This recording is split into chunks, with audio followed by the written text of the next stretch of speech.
A RTM apresenta Parar para Pensar. Temas atuais com uma perspectiva bíblica. Todas as semanas com Francisco Sacouenda Doido. Olá, meu amigo. Saudações. Faço votos de boa saúde e ótima disposição.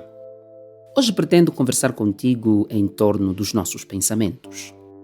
Sabemos todos que se há alguma coisa que torna o ser humano algo especial e diferente dos animais, é claramente a sua capacidade e habilidade para pensar. Sabemos também que o pensamento é aquilo que é trazido à existência através da atividade intelectual. Por esse motivo, pode-se dizer que o pensamento é um produto da mente e que pode surgir mediante atividade racional, do intelecto ou por abstrações da imaginação. Em seu pensamento, geralmente o homem detém uma imagem diferente de si mesmo. Uma imagem centrada em suas convicções, pressupostos e crenças que o tornam tão diferente de todos e unicamente igual a si mesmo. O estilo de vida da pessoa é fortemente determinado pela sua forma de pensar, obviamente. Se penso, logo existo, já muitos filósofos assim o diziam. Então, todo ser pensante irá procurar sempre determinar sua vida com base à sua estrutura de pensamento. A Bíblia fala muito sobre esta capacidade do homem de pensar e tendo em conta o facto de que os pensamentos são de natureza privada, secreta, intelectual, ser capaz de conhecer com exatidão o pensamento de outra pessoa é uma habilidade exclusiva de Deus, digamos assim. Bom, isso é algo muito catequético, digamos assim. Nada mais evidente e previsível do que afirmar que Deus conhece os pensamentos do homem. O Salmo 94, por exemplo, o versículo 11, é bastante assertivo quando diz: "O Senhor conhece os pensamentos do homem, que são pensamentos vãos." Repare no modo como a última oração do texto que li define o pensamento do homem quando afirma que são pensamentos vãos. A questão que não se quer calar é a seguinte: por que Deus acha que os pensamentos do homem são pensamentos vãos? Bom, o pensamento pode implicar uma série de operações racionais, como já me referi, como a análise, a síntese, a comparação. No pensamento fazemos generalizações, abstrações. Por outro lado, também deve-se ter em conta que o pensamento não é só refletido na linguagem, como também determina a linguagem. Portanto, e a linguagem trata de transmitir os conceitos, os juízos e os raciocínios do nosso pensamento. Mas apesar de toda a profundidade científica em torno do pensamento, o meu texto afirma que o pensamento do homem é visto pelo Senhor como sendo algo vão. Bom, há algo aqui realmente curioso. Não são os outros homens que irão concluir que o pensamento do outro homem é vão, mas será o Senhor. Porque os outros homens, algumas vezes, irão achar proeza, até mesmo nos pensamentos mais estranhos que hão de brotar na mente de outro ser humano. De certeza que as ciências militares na altura acharam ter sido um pensamento de grande proeza por parte do senhor chamado Kalashnikov, penso que é assim que se pronuncia, que é o criador da AK-47, uma arma criada e inventada para matar outras pessoas.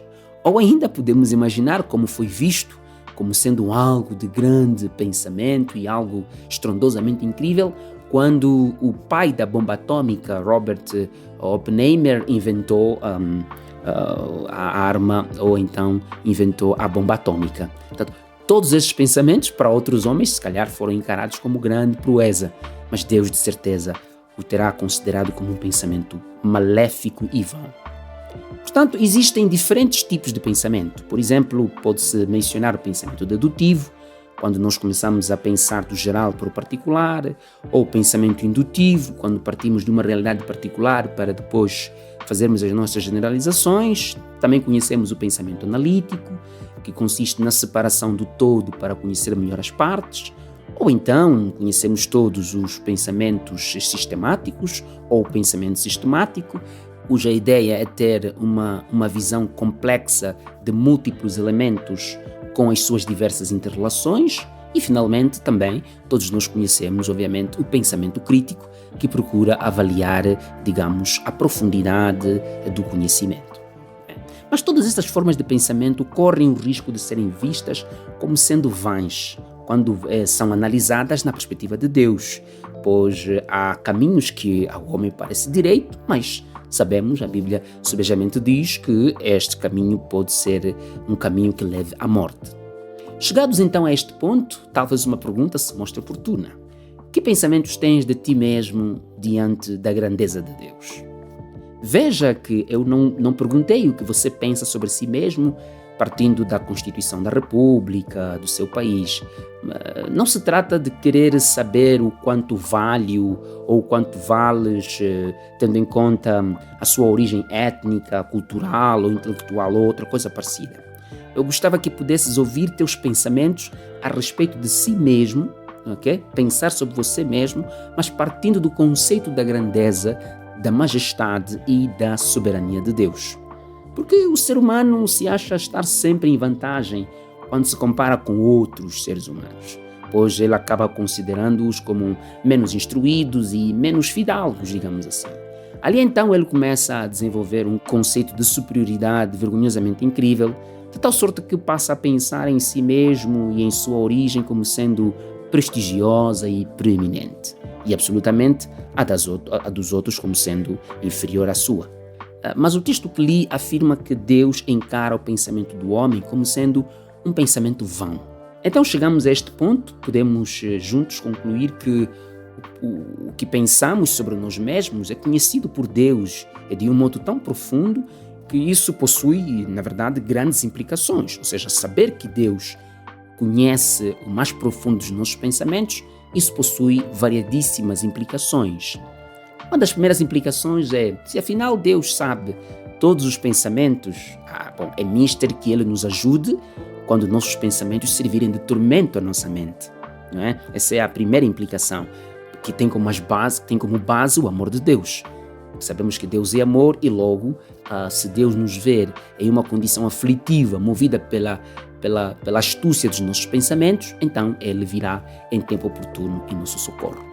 A segunda implicação, ao afirmarmos que Deus conhece os pensamentos do homem, isso também aponta para uma postura de autocorreção, porque, na verdade, quando sabemos que Deus sabe o que pensamos, assim ficamos conscientes de que podemos mentir a todos, mas menos a Deus. E isso já possui implicações de soberania, porque nós podemos mentir ao juiz, podemos mentir ao advogado, mas quando chega a hora de conversarmos de forma aberta e frontal com Deus, simplesmente nos mostramos incapazes de poder mentir, porque Deus conhece à partida os nossos pensamentos. A terceira e última implicação que apresento aqui é que, quando afirmamos que Deus conhece os pensamentos do homem e os considera vãos, então isso prova que o homem nunca poderá surpreender a Deus e que toda maldade que emana do coração e dos pensamentos do homem sempre irão apontar para o controlo rigoroso e soberano de Deus. Ou seja, Deus nunca se achará surpreendido pelas atitudes do homem, porque já lhes conhece o pensamento. Portanto, para terminar, diria que cuide de seus pensamentos, trate de suas convicções e reavalie suas ideias, sobre tudo mesmo. E comece a pensar em que acreditas, pois todo o pensamento do homem, perante a face de Deus, afinal, não passa de coisas vãs. Pense nisso e fique com a bênção de Deus e até a próxima ocasião. Apresentamos Parar para Pensar, um programa semanal com Francisco Sacoenda Doido. Este conteúdo está disponível nas principais plataformas digitais. RTM. Conhece todos os nossos programas em rtmportugal.org. Uma produção da Rádio Transmundial de Portugal.